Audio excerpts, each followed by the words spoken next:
नमस्कार, आप देख रहे हैं इंडिया टीवी में हूं पिनाज। चोरी, लूट, डकैती, किडनैपिंग, ये अब ऐसा लगता है कि पुराने जमाने की बात हो गई है। टेक्नोलॉजी के युग में अपराधी अब नए नए तरीके इजाद कर चुके हैं। साइबर फ्रॉड के तरीकों पर आधारित जामताड़ा सीरीज आपने जरूर देखी होगी। ठग अब उस टेक्नोलॉजी से भी काफी ऊपर निकल गए हैं। साइबर ठगों ने फ्रॉड के लिए एक नया तरीका खोज निकाला है, डिजिटल अरेस्ट। आपने भी कई बार अखबारों में, सुर्खियों में पढ़ा होगा कि भाई फला आदमी को डिजिटल अरेस्ट कर लिया, इतने घंटे तक डिजिटल अरेस्ट किया, इतने लाखों करोड़ों का चूना लगाया। आखिर ये होता कैसे है? बड़े से बड़े पढ़े लिखे मालदार आदमी कैसे डिजिटल अरेस्ट हो जाते हैं? क्यों नहीं वो पुलिस को इत्तला करते? आखिर ये कौन गैंग होते हैं जो इतने टेक्नोलॉजी वाइज एडवांस होते हैं, हाईली एजुकेटेड लोगों को भी ये चूना लगा जाते हैं? ये फ्रॉड भी कोई 50,000, 60,000, 10,000 का जो छोटे छोटे फोन फ्रॉड्स होते हैं वैसा नहीं होता है। ये लाखों करोड़ों की ठगी होती है। आज हम ठगी के इस तरीके में इस्तेमाल, डिजिटल अरेस्ट, ऑनलाइन पेशी, यूएसटीडी और म्यूल अकाउंट, ये तमाम टर्म्स क्या हैं और कैसे इस्तेमाल होती हैं और ठग इनको किस तरह से आप पर प्रेशर बनाते हैं इनके जरिए, ये सब हम आपको समझाएंगे, बताएंगे एक जीते जागते उदाहरण के जरिए, जहां डिजिटल अरेस्ट हुआ एक डॉक्टर का और करोड़ों रुपए लूट लिए गए। यूपी की राजधानी लखनऊ का मामला है, जहां पर ठगों ने एसजीपीजीआई की डॉक्टर रुचिका टंडन को टारगेट पर लिया। लगातार 7 दिन तक, पूरे हफ्ते भर तक डिजिटली अरेस्ट रखा और डॉक्टर से अकाउंट से 2.5 करोड़ रुपए से ज्यादा की रकम अपने अकाउंट में ट्रांसफर करवा ली। अब आप सोचेंगे भाई एक डॉक्टर है, पढ़ा लिखा है, एक्सपोजर है, जानकारी रखता है, तो आखिर वो कैसे डिजिटली अरेस्ट हो जाता है? क्या दबाव होते हैं? आखिर ये लोग कहते क्या हैं ऐसा कि आदमी तुरंत इनकी बातें मानने लगता है? और ये एक आधा कोई मामला नहीं है, लगातार ऐसे मामले सामने आ रहे हैं। इन तमाम सवालों के जवाब आज हम आपको देने वाले हैं। लोगों को इसी फ़ोन नंबर से जो लिंक्ड अकाउंट है, बैंक अकाउंट है, एक मुंबई में बैंक अकाउंट बताया, उससे मनी लॉन्ड्रिंग हुई है। 7 करोड़ का जो पैसा है वो यूज़ हुआ है, इलीगल एक्टिविटीज़ में यूज़ हुआ है वो पैसा। और कहा होगा मैम कि मेरा तो मुंबई में कोई अकाउंट ही नहीं, मेरे अकाउंट से कैसे पैसे ट्रांसफ़र हो गए? जी, तो उन्होंने कहा कि फिर अगर ऐसा है तो एविडेंस तो आपके खिलाफ ही है और हो सकता है किसी और ने ये जो आप कई जगह अपना साइन करते हैं और आधार वगैरह देते हैं, तो किसी ने इस तरीके से फंसाया है आपको। तो ये कह के, लेकिन अब केस तो क्योंकि है, और अगर आप यहाँ आके केस नहीं फाइट कर सकते हैं मुंबई में, तो हमें तो फिजिकली अरेस्ट करने के ऑर्डर्स मिले हैं। 5 मिनट में पुलिस पहुँच के अरेस्ट कर लेगी। और अगर वो चीज़ नहीं चाहते तो मैं आपको डिजिटल कस्टडी में रख सकता हूँ, बट उसके लिए आपको स्काइप पर स्काइप डाउनलोड करना है। तो उसके लिए एक फ़ोन खरीदवाया और उससे कॉन्टिन्यूसली, मतलब वीडियो कॉल पर जुड़े रहना है। तो कॉल करने वाले शख्स ने डॉक्टर रुचिका टंडन पर 7 करोड़ की मनी लॉन्ड्रिंग के क्राइम का आरोप लगाया। ठग ने डॉक्टर को इस केस की सजा बताकर इतना डराया कि डॉक्टर उसके झांसे में आ गए।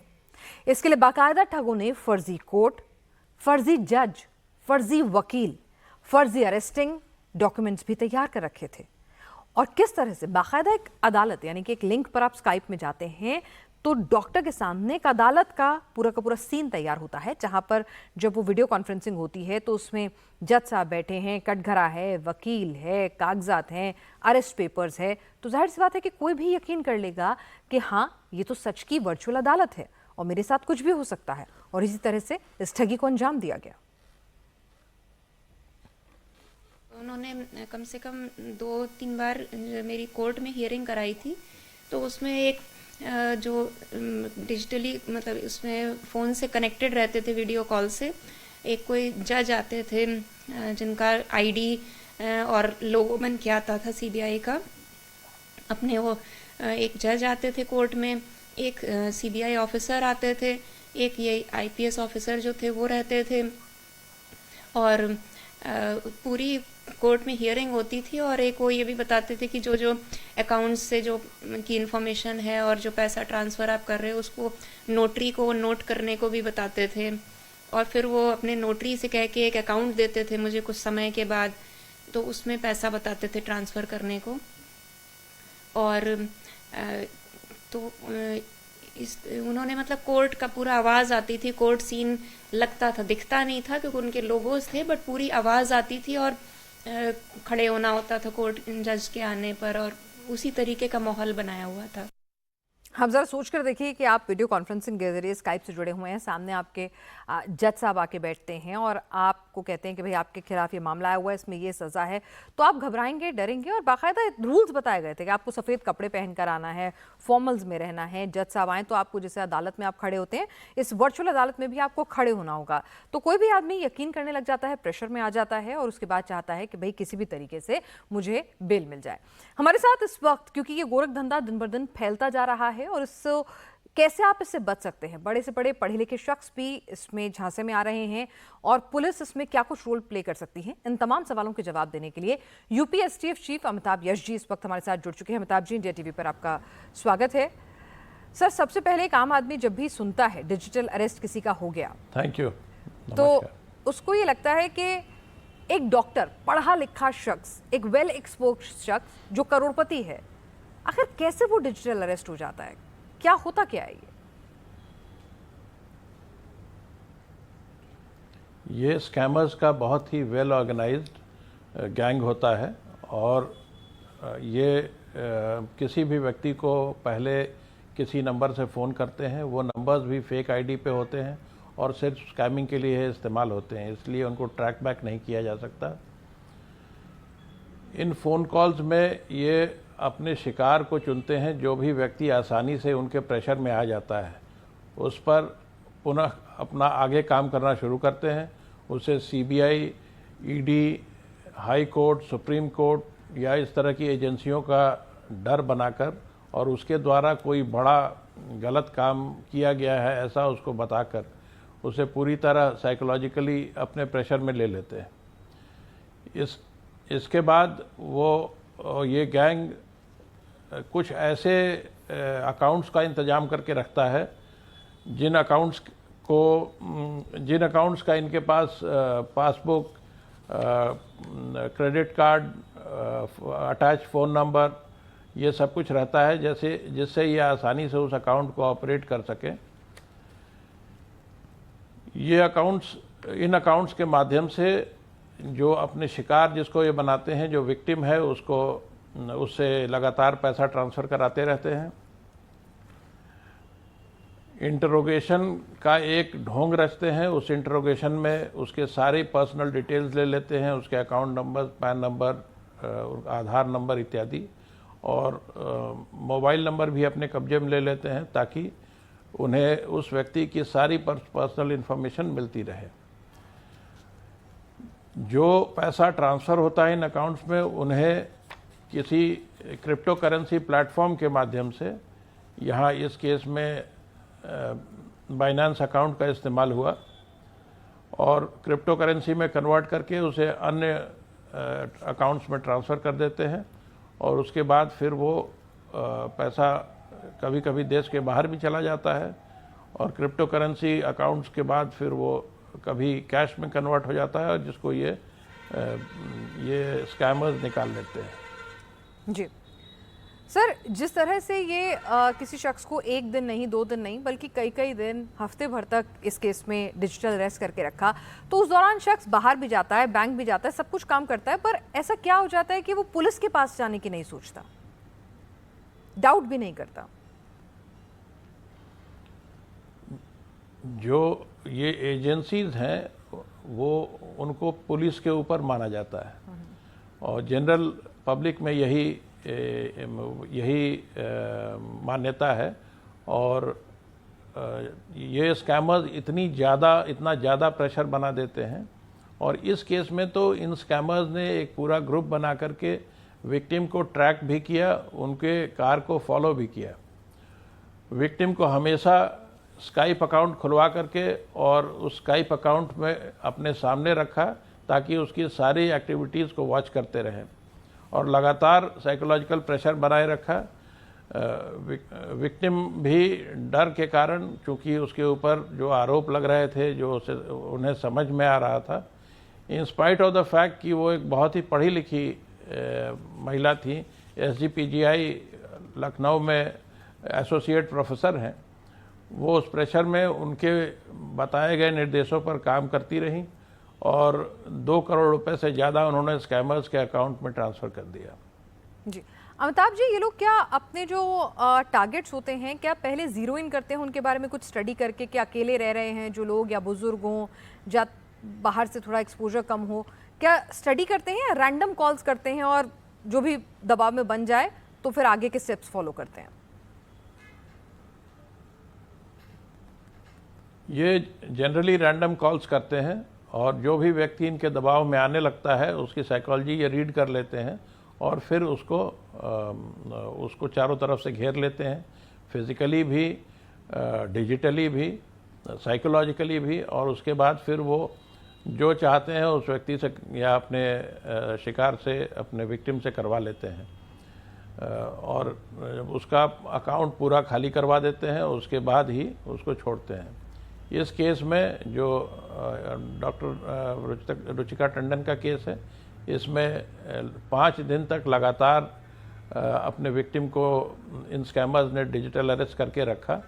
उनको वो बाहर भी जाती थी, बैंक भी जाती थी, तो भी उनका स्काइप अकाउंट ऑन रहता था और लगातार ये स्कैमर्स उन पर वॉच रखते थे।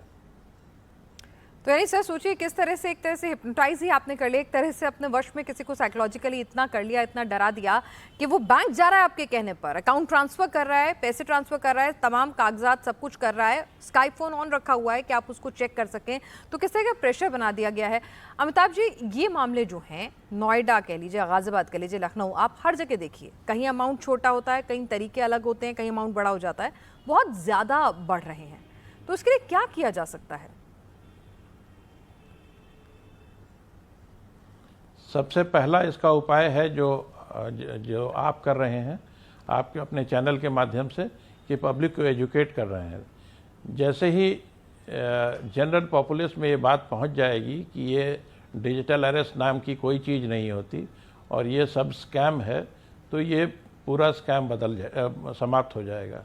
दूसरा कार्य जो है वो स्पेशलिस्ट एजेंसीज करती हैं, जैसे यूपीएसटीएफ ने बहुत ही लगन से, बड़ी मेहनत से इस पूरे केस को वर्कआउट किया है, इसको एक चैलेंज के रूप में लिया और हमारे बेस्ट ऑफिसर्स ने इस कार्य को किया। इसके लिए उन्होंने विभिन्न प्रदेशों के विभिन्न अकाउंट्स को ट्रैक किया, जो स्कैमर्स थे वो भी विभिन्न प्रदेशों में थे, उनको भी ट्रैक किया और फाइनली इस केस का अनावरण किया। इस प्रकार के केसेस का अनावरण होना भी ऐसे केसेस को चेक करता है और प्रचार प्रसार भी एक बहुत महत्वपूर्ण माध्यम है जिससे इस प्रकार के स्कैम्स को रोका जा सकता है। जी, अमिताभ जी, जिस तरह से ये लोग, आपने कहा कि अलग अलग प्रदेश में थे जो स्कैमर्स थे, तो ये किस तरह से पूरा गैंग ऑपरेट कर रहा था, थोड़ा इसके बारे में बताएं, क्योंकि जो जानकारी हमें मिली है वो ये कहती है कि इसमें एक्स नेवी ऑफिसर्स भी थे, महिला भी शामिल थी इस पूरे के पूरे गैंग में। तो ये लोग क्या इकट्ठे जानकार होते हैं, कैसे साथ आते हैं, इनकी प्रोफाइल किस तरह की होती है? इसमें सबसे नीचे का जो लेवल है वो उन लोगों का होता है जो म्यूल अकाउंट्स प्रोवाइड करते हैं। ऐसे लोगों को रोज हर बार इस तरह के काम होने पर 10, 15, 20 हज़ार रुपये का फ़ायदा हो जाता है। इसके ऊपर कुछ ऐसे लोग होते हैं जो इन म्यूल अकाउंट्स को अरेंज करते हैं, ऐसे लोगों को अरेंज करते हैं जिनके अकाउंट्स का इस्तेमाल होना है। उन व्यक्तियों से passbook, credit card, mobile number जो अकाउंट से जुड़ा है वो सब प्राप्त कर लेते हैं और उन अकाउंट्स का आसानी से इस्तेमाल करते हैं। इसके बाद इस पैसे को इन अकाउंट्स के माध्यम से डिजिटल करेंसी में कन्वर्ट कर दिया जाता है। इस केस में यूएसडीटी में कन्वर्ट किया गया था और उसके बाद फिर वो पैसा अकाउंट टू अकाउंट ट्रांसफ़र होकर के digital currency to digital currency transfer होकर के वो गायब हो जाता है। इसके ऊपर वो लोग होते हैं जो इस पूरे काम को ऑर्गेनाइज करते हैं। वो कोर्ट्स के लिए एक्टर्स को ट्रेन करते हैं, उनको एक प्लेटफॉर्म देते हैं और उसके बाद फिर ये पूरा स्कैम ऑर्गेनाइज होता है। तो इस केस में एसटीएफ ने इन पहले 2 लेयर्स को तो क्रैक कर ही लिया, तीसरे लेयर तक भी पहुंच गई। ये कार्य अत्यंत कठिन है क्योंकि जो स्कैमर्स हैं उन्हें अपने आप को डिजिटल वर्ल्ड में सेफ रखने का, अनोनिमस रखने के सारे तरीके आते हैं। वो अपने आप को VPN आदि का इस्तेमाल करके बिल्कुल ही अलूफ रखते हैं, यानी अनोनिमस रखते हैं। और इन्वेस्टिगेटिंग एजेंसीज को उन तक पहुंचने में काफ़ी मेहनत करनी पड़ती है, अथवा ये काम लगभग इम्पॉसिबल होता है। कभी कभी कुछ ऐसे कमियां निकल जाती हैं जिसका तलाश इन्वेस्टिगेटिंग एजेंसीज करती रहती हैं, और उन कमियों को पकड़ करके फिर डिफरेंट लेयर्स तक पहुंचा जा सकता है। अमिताभ जी, एक चीज़ और कि क्या वक्त आ गया है, क्योंकि ये कुछ हमें भी पॉलिसीज़ में चेंज करना होगा, क्योंकि ये जो तमाम लोग होते हैं डार्क नेट की दुनिया में ऑपरेट करते हैं, तो इनको ट्रैक डाउन करना, इन तक पहुंचना अपने आप में काफ़ी चुनौतीपूर्ण होता जा रहा है। ये इस तरह के ऐप्स और चीज़ों का सहारा लेते हैं जिनको ट्रैक डाउन करना, जिनकी अकाउंटेबिलिटी इंडिया में उस तरह से नहीं होती है। तो यहाँ पर कुछ आपको लगता है पॉलिसी रिफॉर्म्स की भी अब ज़रूरत है?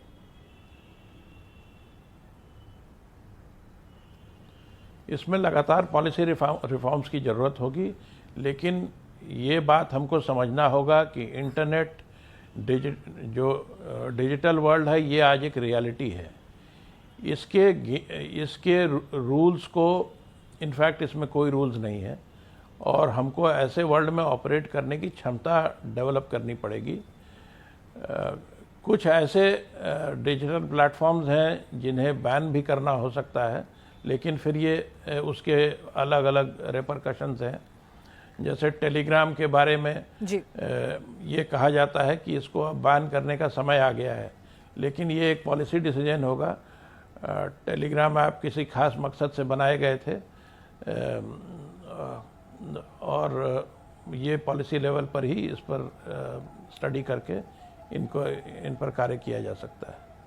जी, अमिताभ जी, आप इस कार्यक्रम में शरीक हुए, आपको बहुत बहुत शुक्रिया। उम्मीद है, हमारी भी यही कोशिश थी कि जो डिजिटल अरेस्ट से ज़्यादा लोगों को हम जानकार करें, जागरूक करें, बताएं ऐसा कुछ नहीं होता, कोई इस तरह की वर्चुअल अदालत, कोई इस तरह से अरेस्टिंग नहीं हो सकती है, कोई एजेंसी ऐसे काम नहीं करती है, सब कुछ लिखा पढ़ हार्ड कॉपी आती है। आप बेवकूफ़ ना बने, सतर्क रहें, जागरूक रहें और तुरंत अपने आसपास के थाने में इत्तला दें।